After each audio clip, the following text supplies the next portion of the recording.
ಒಂದು ಸೂಜಿ ತುಂಬ ಹೋಗಿ ಬರ್ತೈತಿ ಯಾರೇ ಈ ಈ ಜಗತ್ತು ಬಿಟ್ಟು ಈ ಲೋಕ ಬಿಟ್ಟು ಹೋಗುವಾಗ ಯಾರೇ ಸೂಜಿ ತೊಗೊಂಡು ಹೋಗಿ ಬರುತ್ತೇನ್ರಿ?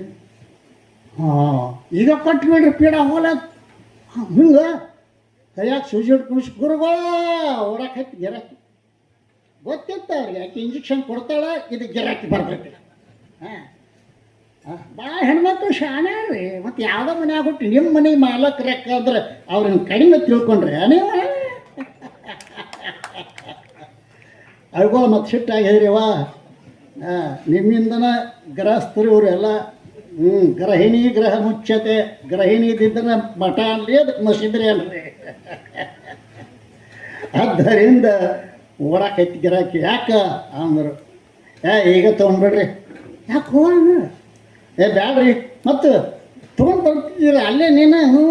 ಹ್ಯಾಂಗೆ ರೀ ಸತ್ತು ಹೋಗೋ ಮುಂದೆ ಸೂಜಿ ಯಾಕೆ ಹ್ಯಾಂಗೆ ಬರ್ತೈತೆ ರೀ? ಇಲ್ಲ ಇಟ್ಟು ಸಣ್ಣ ಸೂಜಿ ಯಾಕೆ ಬರೋಂಗಿಲ್ಲ? ಹ್ಯಾಂಗೆ ರೀ? ಮತ್ತು ಈ 100 ಕೋಟಿ ಹ್ಯಾಂಗೆ ಹೋಯ್ತೀಯೋ? 100 ಕೋಟಿ ಹ್ಯಾಂಗೆ ಹೋಯ್ತೀಯೋ? ಕಣ್ಣು ತೆರಿತ್ ನೋಡಿ. ಅಜ್ಞಾನ ತಿಮರಾಂಧಸ್ಯ ಜ್ಞಾನಾಂಜನ ಶಲಾಕಯ ಚಕ್ಷುರು ಮಿಲಿತಮ್ಮೇನ ತಸ್ಮೈ ಶ್ರೀ ಗುರುವೇ ನಮಃ. ಗುರುವಿನ ಕೆಲಸ ಏನು? ಅಜ್ಞಾನದಿಂದ ಮುಚ್ಚಿರ್ತಕ್ಕಂಥ ಕಣ್ಣುಗಳನ್ನು ತೆರೆಸುವುದೇ ಗುರು. ಯಪ್ಪ ಸಾಷ್ಟ ನಮಸ್ಕಾರ ಹಾಕಿದ. ಗುರುವೇ, ನನ್ನ ಮನ್ಯಾಗ 8 ದಿವಸ ಕುಂತರು ಕೂಡ ನಿನ್ನ ಮುಂದೆ ಕುಂತು 4 ಮಾತು ಮಾತಾಡ್ಲಕ್ಕೆ ಬರ್ಲಕ್ಕ ಬಿಡಲಾರ್ದ ಈ ಸಂಪತ್ತನ್ನು ಈ ಶಿರಿಗೆ ಧಿಕ್ಕಾರ. ಇವತ್ತು ನನ್ನ 100 ಕೋಟಿ ನಿನ್ನ ಪಾದಕ್ಕೆ ಅರ್ಪಣೆ ಅಂದವ. ಅವಂದ ನಾನು ಬಿಟ್ಟು ಬಂದಂತಮ್ಮ, ನಾನು ತಲೆ ಮ್ಯಾಗ ಹೊರ್ಸೋಣತನು. ಬಸವಣ್ಣವರಂದ ಕಾಂಚನ ಎಂಬ ನಾಯ ನೆಚ್ಚಿ ನಿಮ್ಮ ನಾನು ಮರೆದನಯ್ಯ. ಕಾಂಚನಕ್ಕೆ ವೇಳೆ ಅಲ್ಲದೆ ಲಿಂಗಕ್ಕೆ ವೇಳೆ ಇಲ್ಲವಯ್ಯ. ಹಡಕಿಗೆ ನಚ್ಚದ ಸನಗ ಅಮೃತ ವರ್ಷಿ ಬಲ್ಲುದೇ ಕೂಡಲು ಸಂಗಮ ದೇವ. ಏನು ಮಾತುಗಳು ಬಸವಣ್ಣವ್ರ ಮಾತು. ಒಂದು ನೋಡ್ರಿ ಇದನ್ನು ಅಲ್ರಿ. ಕಾಂಚನ ಎಂಬ ನಾಯ ನೆಚ್ಚಿನೆಂಬ ನಾನು ಮರದನಯ್ಯ. ಕಾಂಚನ ಅನ್ನುವಂಥದ್ದು ನಾಯಿ ತಂದರವರು ಬಸವಣ್ಣವರು. ನಮಗೇನಾಗೈತಿ? ದೇವ್ರ ಐತದ ನಾಯಿ, ಅವ್ರಿಗೆ ನಾಯಿ ಆಗೈತಿ. ನಿಮ್ಮ ನೆಚ್ಚಿ ನಿಮ್ಮ ಮರದನಯ್ಯ. ಕಾಂಚನಕ್ಕೆ ವೇಳೆ ಅಲ್ಲದೆ ಲಿಂಗಕ್ಕೆ ವೇಳೆ ಇಲ್ಲವಯ್ಯ. ಆ ರೊಕ್ಕ ಈ ರೊಕ್ಕ ಎಲ್ಲ ರೊಕ್ಕ ಏನು ಇದು ಬೆನ್ನು ಹತ್ಯಾನ ಮನುಷ್ಯ, ದುಡ್ಡಿನ ಬೆನ್ನು ಹತ್ಯಾನ ಆಗೋದಿಲ್ಲ. ಆ ಹೆಣ್ಮಗಳು ಲಕ್ಷ್ಮಿ ಆದ ಗಂಡನ ಬಿಟ್ಟು ಬಂದ ಹೆಣ್ಮಗಳಕ್ಕೆ ಗೊತ್ತಕ್ಕೇನು ಕತ್ತಿ ಅದ ಹೇಳೇನು? ಕತ್ತಿ ಹಾಕಿದಟ್ಟು ಹೇಳೇನು? ಭೃಗು ಮುನಿ ಅಂತ ಮುನಿ ಅದ, ಆಗಿ ಹೋಗ್ಯಾನ ಹಿಂದಕ್ಕೆ. ಭೃಗು ಮಹರ್ಷಿ ಎಲ್ಲ ಮಹರ್ಷಿಗಳು ಕೂಡಿ ಒಂದು ಯಜ್ಞ ಮಾಡ. ಈ ಯಜ್ಞದ ಫಲವನ್ನು ಯಾರಿಗೆ ಕೊಡಬೇಕು? ಒಬ್ಬ ದೇವತೆಗೆ ಕೊಡಬೇಕು. ಹಾಗಾದ್ರೆ 3 ಮಂದಿ ದೇವರದ ಹೆಚ್ಚಿನ ದೇವರು ಯಾವುದು? ಅವ್ರಿಗೆ ಕೊಡೋದು. ಹೆಚ್ಚಿನ ದೇವರು ಯಾವುದು?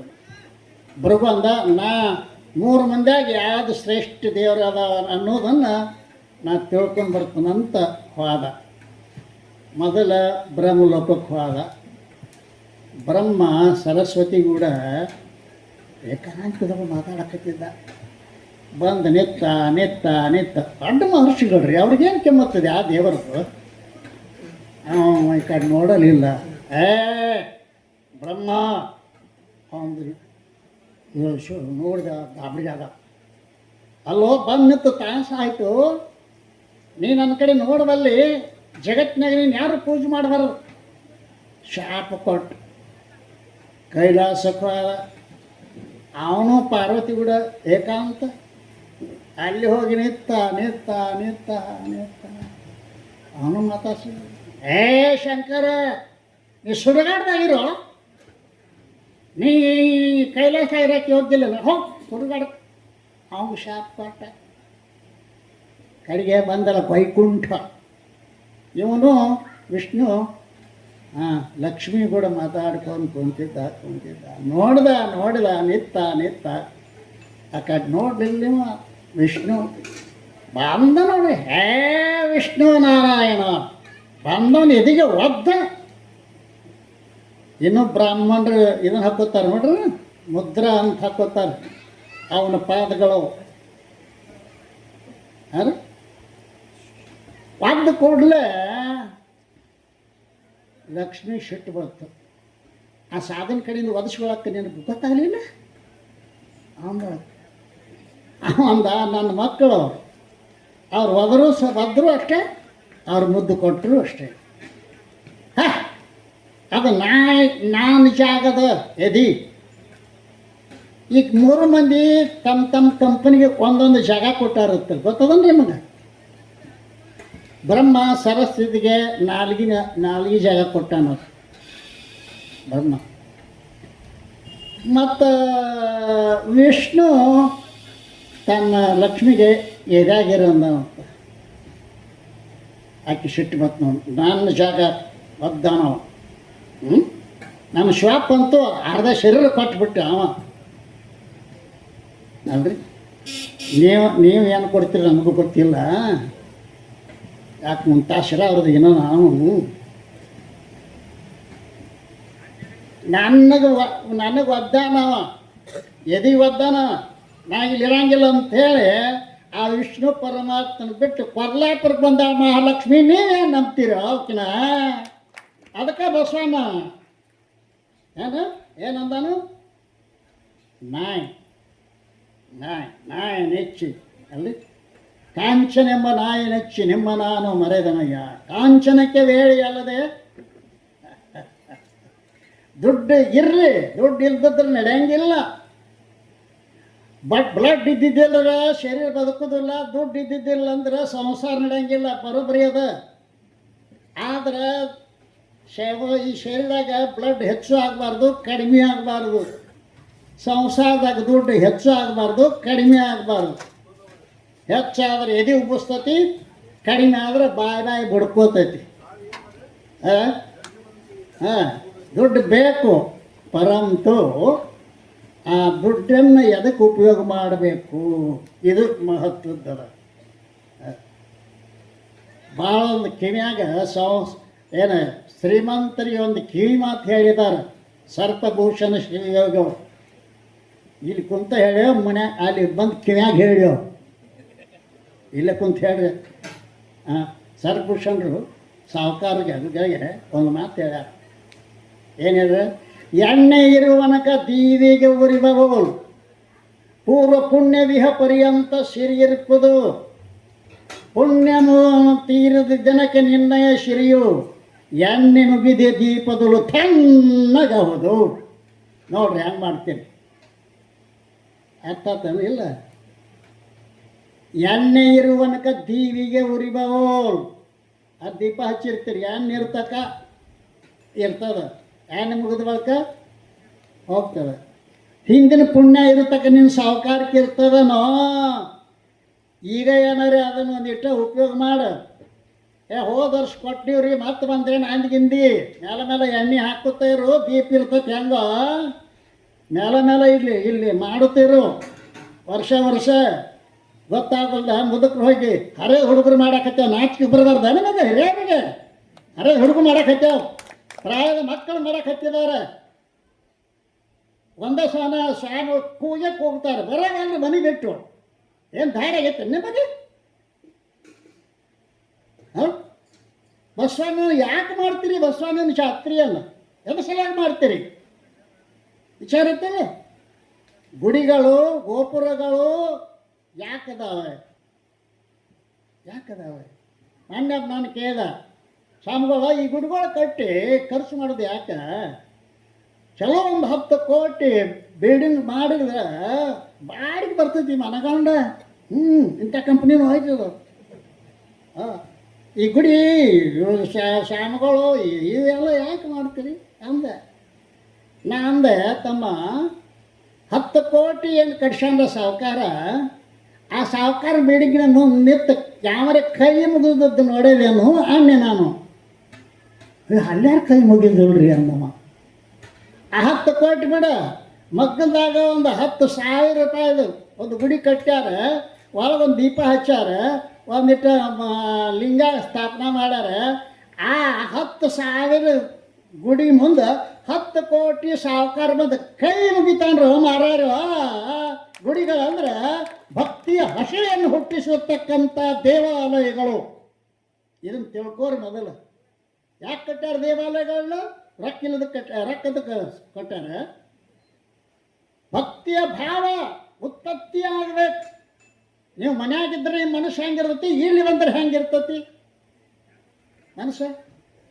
ಈ ಸತ್ಸಂಗದಾಗ ಇರ್ತೀರಿ ಹೆಂಗಿರ್ತತಿ, ನಾಟಕ ಇರ್ತೀರಿ ಹೆಂಗಿರ್ತತಿ ಗೊತ್ತೈತಿ? ಶನಮಕ್ಕ ನಾಟಕಕ್ಕೆ ಹೋಗಿರ್ತೀರ, ಈಗ ಕೂತಿರ್ತೀರಿಲ್ಲ.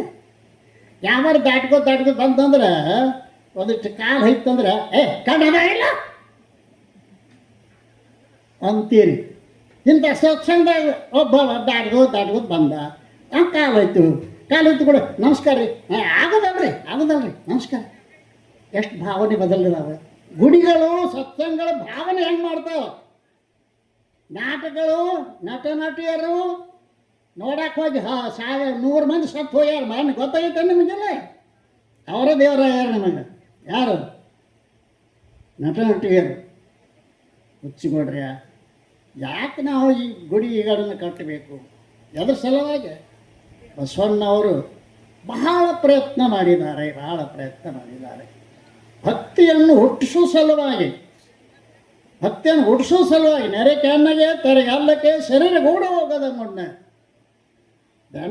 ಹಲ್ಲು ಹೋಗಿ ಬೆನ್ನುಬಾಗಿ ಅಣ್ಣರಿಗೆ ಹಂಗಾಗದ ಮುನ್ನ, ಮುಪ್ಪು ಅಳಿಯದ ಮುನ್ನ, ಅಡರದ ಮುನ್ನ, ಮೃತ್ಯು ಮುಟ್ಟದ ಮುನ್ನ ಪೂಜಿಸು ನಮ್ಮ ಕೂಡಲ ಸಂಗಮ ದೇವನ. ಯಮ ಬರ್ತಾನ ಒಂದು ದಿವಸ, ಎನ್ನ ನಿನ್ನ ಕರೆಯಲಾಕ ಯಮದೂತರು ಬರ್ತಾರಂತ, ನಿನ್ನ ಲೆಕ್ಕ ಕೇಳ್ತಾರಂತ. ನಮ್ಮ ಇಬ್ರಾಹಿಂ ಸಾಹೇಬ್ರು ಹಾಡ್ಯಾರ. ಎನ್ನ ನಿನ್ನ ಕರೆಯಲಾಕ, ಎಕ್ಕ ನಿನ್ನ ಕರೆಯಲಾಕ ಯಮದೂತರು ಬರ್ತಾರಂತ. ಪಾಲ್ವ ಏನೇನು ಮಾಡಿದ್ವಿ ಅಂತ ಕೇಳ್ತಾರಂತ. ಒಂದು ದಿವಸ ಬರ್ತೈತಿ ಕೋಣ ನಮ್ಮ ಮನೆಗೆ, ಬರ್ತೈತಿ ಇಲ್ರಿ ಮತ್ತೆ. ಸಾವು ತಪ್ಪದು ಎಂದಿಗಾದರೂ ಒಂದು ದಿನ ಸಾವು ತಪ್ಪದು. ನೀ ತಪ್ಪಿಸ್ಲಕ್ಕೆ ಏನು ಬೇಕಾದ ನಾವು. ಅಪ್ಪ ಕೊಟ್ಟಾಧೀಶನ ಬಂದ ಯಮ. ಯಾರು ನೀನು ಅಂದ. ನಾ ಯಮ. ಯಾಕೆ ಬಂದಿ ನೀನು? ಯಾಕೆ? ನಾ 100 ಕೋಟಿ ರೊಕ್ಕ ಕಳಿಸೀನಿ, ಒಂದು 5 ಕೋಟಿ ಒಯ್. ನೀನು ರೊಕ್ಕ ನನಗೆ ಬೇಕಾಗಿಲ್ಲ ಅಂದವ. 10 ಕೋಟಿ ತಗೋರು, ನೀನು ಬಾಳೆ ಒಂದು ತದಿಯಲ್ಲ, ಮನುಷ್ಯಾಗ ರೊಕ್ಕ ಬೇಕಾಗ ತಗೊಂಡು ಹೋಗ, ಅಲ್ಲೇ ನಡಿ. ಏನು ಕೊಡಕ್ಕೆ ತಂದ ತಗೊಂಡು ಹೋದಂತ. ಹಂಗೆ ಆಗ್ತದೆ. ಮೃತ್ಯು ಮುಟ್ಟದ ಮಣ್ಣ ಅಲ್ಲ. ಬಸವಣ್ಣವ್ರು ಜಾಗೃತ ಆಗಲಿ ಅಂತ ಎಷ್ಟು ಪ್ರಯತ್ನ ಮಾಡಿದ್ದಾರೆ ಪುಣ್ಯಾತ್ಮರೇ, ಎಷ್ಟು ಪ್ರಯತ್ನ ಮಾಡಿದ್ದಾರೆ. ಒಂದೊಂದು ವಚನದೊಳಗೆ ಎಷ್ಟು ಹಿಡಿದಿಟ್ಟಿದ್ದಾರೆ. ವೇದ ಉಪನಿಷತ್ತುಗಳ ಸಾರವನ್ನೇ ಜಗತ್ತಿಗೆ ಕೊಟ್ಟವರಂದ್ರೆ ಬಸವಾದಿ ಶಿವಶರಣರು ಅಂತ ತಿಳ್ಕೋರು ನೀವು. ಆ ವಚನ ಅಲ್ಲ, ವೇದದ ಸಾರಗಳದಾವ. ವೇದದ ಸಾರ ಪುಣ್ಯಾತ್ಮರೇ. ಏನು ಕಡಿಮೆ ಐತೆ ನೋಡಿದ್ರು ಒಳಗೆ. ಮುನ್ನ ಎಷ್ಟು ಒತ್ತಿ ಭಗವಂತನ ಕಡೆಗೆ ನಮ್ಮನ್ನು ಕರ್ಕೊಂಡು ಹೋಗ್ಬೇಕಂತ ಎಷ್ಟು ಪ್ರಯತ್ನ ಮಾಡ್ತಾ ಇದ್ದಾರೆ. ಅದು ಒಂದೇ ಭಕ್ತಿಯ ಭಾವ. ಆ ಭಾವವನ್ನು ಎಚ್ಚರಗೊಳಿಸ್ಬೇಕು. ಎಲ್ಲರಲ್ಲಿ ಐತೆ ಭಕ್ತಿ ಪ್ರೀತಿ ಐತೆ, ಅದನ್ನು ಎಚ್ಚರಗೊಳಿಸು. ಸ್ವಲ್ಪ ಅದನ್ನು ಬದಲಿ ಮಾಡು ಅಲ್ರಿ. ರಾಗದಿಂದ ಬೇರೆನ್ನು ಭೋಬೀಜ ಮೊಂಟೆ ಅಂತ ಒಂದು ಕಡೆ ಹೇಳು. ಗುರುದೇವತೆಗಳು ಅನುರಾಗಬಹುದೇ ನಿಜ ಭಕ್ತಿ. ಅದನ್ನು ತೆಗೆದು ಈ ಕಡೆ ಹಚ್ಚೋದಷ್ಟೇ, ಮತ್ತೇನದ. ಯಾವ ರೀತಿಯಾಗಿ ಈ ಸ್ತ್ರೀ ಪುತ್ರಾದಿಗಳಲ್ಲಿ ಐತಿ ಪ್ರೀತಿ, ಅದನ್ನೇ ಭಗವಂತನ ಕಡೆಗೆ ಹಚ್ಚಿದ್ದಾರೆ, ಶರಣರಾಗಿದ್ದಾರೆ. ಎಂಥ ಶರಣರಿರ್ತಾರೆ. ಅವ ಪೆದ್ದಿ ಅಂತ ಆಗಿ ಹೋಗಿದ್ದಾನೆ. ಉರುಲಿಂಗ ಪೆದ್ದಿ ಕಳತನ ಮಾಡಕ್ಕೆ ಬಂದಿದ್ದ. ಮಾಳಿಗೆ ಮೇಲೆ ಹತ್ತೆ ಹಿಡಿಕ್ಯಾಗಿ ಹಿಡಿಬೇಕಂತ ಹೇಳಿ ಅಲ್ಲೇ ಒಬ್ಬರು ಗುರುಗಳು ಒಬ್ಬಗೆ ದೀಕ್ಷಾ ಕೊಡಕ್ಕೆ ಹತ್ತಿದ್ರು. ಮಂತ್ರ ದೀಕ್ಷಾ ಕೊಡ್ತಾರೆ. ಮಂತ್ರೋಪದೇಶ ಬೇರೆ, ತತ್ವೋಪದೇಶ ಬೇರೆ. ಮೊದಲು ಮಂತ್ರೋಪದೇಶ ಕೊಡ್ತಾರೆ, ಆಮೇಲೆ ತತ್ವೋಪದೇಶ ಕೊಡ್ತಾರೆ. ಮೊದಲಿನ ಕಾಲದಾಗ ಡಾಕ್ಟರು ಏನು ಮಾಡ್ತಿರು ಗೊತ್ತೇನ, ಮೊದಲು ಜುಲಾಬ್ ಕೊಡ್ತಿದ್ರು, ಆಮೇಲೆ ಔಷಧ ಕೊಡ್ತಿದ್ರು. ಏಕ್ದಮ್ ಔಷಧ ಕೊಡ್ತಿದ್ದಿಲ್ಲ ಅವರು. ಯಾಕೆ, ಜುಲಾಬ್ ಕೊಟ್ಟು ಬಳಿಕ ಎಲ್ಲ ಹಸನಾಕತ್ತಿಲ್ಲ, ಆಮೇಲೆ ಔಷಧ ಕೊಡ್ತಾರೆ. ಹಂಗೆ ಮಂತ್ರೋಪದೇಶ ಅನ್ನೋದು ಜುಲಾಬ್ ಕೊಟ್ಟಂಗೆ ಪಾಪ ಎಲ್ಲ ತಳೆದು ಹೋಗ್ಬೇಕು. ತತ್ವೋಪದೇಶ ಆಮೇಲೆ ಹೇಳ್ತಾ ಇದ್ದಾರೆ. ತತ್ವೋಪದೇಶವನ್ನು ಪರಿಪಕ್ವ ಹೃದಯರಲ್ಲದ ಮಂದ ಮನುಜನ ಬರಿದೆ ಬೋಧಿಪನೆಂಬ ಪಡ ಯಾಕೆ ಮನುಜ ಹೇಳಿಲ್ಲ. ಆದ್ದರಿಂದ ಈ ಮಂತ್ರೋಪದೇಶ ಮಾಡೋದನ್ನು ನೋಡಿದ ಕಳ್ಳ ಅಬ್ಬ ಎಷ್ಟು ಚಂದ ಹಚ್ಚಿದ್ರು. ಅವನ ಮನಸ್ಸು ಪರಿವರ್ತನೆ ಆದ. ಪರಿವರ್ತನೆ ಆದ ಬಳಿಕ ಅವ ಏನು ಮಾಡಿದ, ನಾನು ಈ ಗುರುಗಳ ಕಡೆಯಿಂದ ಮಂತ್ರೋಪದೇಶ ತಗೋಬೇಕು. ಯಾವರಾಗೋ ಮಂತ್ರೋಪದೇಶ ಕೊಡಾಕತ್ತಿರತ್ತ ತಗೋಣೇನು ಅಂತ ಕೇಳಿದಂತ ಗಂಡ ಏಂತಂದ್ರು. ಅದನ್ನು ಎದುರು ಕೂಡ ತಿನ್ನೋದ್ರು ಕೇಳಿದ್ರಷ್ಟಕ್ಕೆ ತಿನ್ನು ಸಾಮಾನು ತಿಳ್ಕೊಂಡಾಳ. ಅವು ಇಷ್ಟು ಹಿಂದೋಳಕ್ಕೆ ನಮ್ಮ ಮಂದಿ ಅಲ್ರಿ. ಗುರು ಅಂದ್ರೆ ಗೊತ್ತಿಲ್ಲ, ಮಂತ್ರ ಅಂದ್ರೆ ಏನು ಗೊತ್ತಿಲ್ಲ. ಅವ ಮರುದಿವಸ ಆ ಗುರುಗಳ ಮನೆ ಗುರ್ತಾ ಹಿಡ್ದ. ರಾತ್ರಿ ಒಂದು ಹೊರಿ ಕಟ್ಗೆ ಒಗ್ಯಾಕೆ ಹೈತದ. ಕಟ್ಗೆ ಒಗ್ಯಾಕೆ ಹೈತದ, ಕೆಳಗಾಗ ಬಿಡ್ದ ಕಟ್ಗೆ ಹೊರಿ ಮನೆ ಮುಂದೆ ಬೀಳ್ತದೆ. ಗುರುಗಳು ಯಾರು ಬೀತಾರೆ ನೋಡ್ಬೇಕಂತೇಳಿ ಒಂದು ದಿವ್ಸ ಕೂತರು. ಕಟ್ಗೆ ದಪ್ಪತ್ತು ಬಿತ್ತು. ನಿಂದ್ರು, ಯಾರು ನೀನು? ನಾ ಕಾಳ ಅಂದವ. ಕಾಳ ಯಾಕೆ ಒಗ್ಯಾಕೈತಿ? ನನಗೆ ಉಪದೇಶ ಕೊಡ್ರಿ. ಕಾಳಿಗೆ ನಾವು ಉಪದೇಶ ಅಂದ್ರೆ ಕಾಳಿಗೆ ನಾವು ಉಪದೇಶ ಅದು ನನ್ನ ಕಾಯಕ್ರಿ ಅಂದವನು. ಎದಕ್ಕೋ ಕಾಯಕ ಅಂತಾರೆ. ಊಟ ಬಡ್ಡ್ಯಾಗ ಬಂದದ್ದು ಕಾಯಕನ, ಮ್ಯಾಗ ಬಂದದ್ದು ಟೇಬಲ್ ಬಡ್ಡ್ಯಾಗ ಗೊತ್ತಿಲ್ಲ. ಮೊದಲು ಏನು ಮಾಡ್ತಿದ್ರು, ಹಾಸಿಗೆದಷ್ಟು ಕಾಲು ಚಾಚು ಅಂತಿದ್ರು. ಈಗ ಹಾಸಿಗೆದಷ್ಟು ಕಾಲು ಚಾಚು, ಟೇಬಲ್ದಷ್ಟು ಕೈ ಚಾಚು ಅಂತ ತೇತಲ್ರಿ. ಅದು ನನ್ನ ನನ್ನ ಕೈ ನನ್ನ ಇದ್ರಿ ಅಂತ ಕಾಯಕ ಇಲ್ಲ. ಹಂಗಾರೆ ಕೊಡಂಗಿಲ್ಲ. ಬೆನ್ನ ಹತ್ತಿ ಬಿಡಾವಲ್ಲ. ಅದು ಮಹಾರಾಷ್ಟ್ರ ನೋಡ್ರಿ. ಆವಾಗ ಸಿಟ್ಟು ಬಂತು ಗುರುಗಳಿಗೆ. ಕಲ್ಲು ತೊಗೊಂಡು ಗೇ ದಗಡು ಶಾ ಅಂತ ಹೋದ್ರ. ಗೇ ದಗಡು ಶಾ ಅಂದ್ರಲ್ಲ, ಅದು ಮಂತ್ರ ಅಂತ ತಿಳ್ಕೊಂಡ. ಆ ಕಲ್ಲೇನು ಹೋದ್ರಲ್ಲ, ಅದು ಲಿಂಗ ಅಂತ ತಿಳ್ಕೊಂಡ. ಪರಿವರ್ತನೆ, ಮಹಾತ್ಮರ ಮಾತು ಪರಿವರ್ತನೆ ಮಾಡ್ತಾ ಇದ್ದಾವೆ. ಹೇಳಿದ್ರಲ್ಲ, ಕೂಡಲ ಸಂಗಮ ಶರಣರು ಮನದರಿದು ಮಾತನಾಡಿದರೆ ಲಿಂಗವೇ ಕಾಣಬಹುದು. ಏನದು? ಅದು ಮಂತ್ರ ತಿಳ್ಕೊಂಡು ಹೇ ದಗಡುಜ ಅದನ್ನು ತಂದ ಕಲ್ಲ ಹೆಂತಿಗದ ಸಾರ್ಸು ಮನಿ ದೇವರ ಕೊಟ್ಟಾರ ಗುರುಗಳು. ದೇವರ ಅಯ್ಯೋ ಅಂದೋಕೆ ಸಾರ್ಸು ಮ್ಯಾಗಿಟ್ಟ ದಿವಸ ಬಂದು ಅದ್ರ ಮುಂದೆ ಕುಂತ ಹೇ ದಗಡುಜ ಅನ್ನ. ಮುಂದೇನಾಯಿತು? ಆ ಊರು ರಾಜ ಒಂದು ಕೆರೆ ಕಟ್ಟಿಸ್ತಾ ಇದ್ದ. ಒಂದು ದೊಡ್ಡ ಕಲ್ಲು ಬಂಡಿ ಹತ್ತದ. ಅದು ಒಟ್ಟು ಏನು ಮಾಡಿದ್ರು ಹೊಡಿವಲ್ದು. ಆವಾಗ ಈ ಸ್ವಾಮಿಗಳಂತಕ್ಕೆ ಏನಾರು ಇಂಥವು ಅಂಥೇಳಿ ಆ ಗುರುಗಳನ್ನ ಕೇಳಕ್ಕೆ ಬಂದ.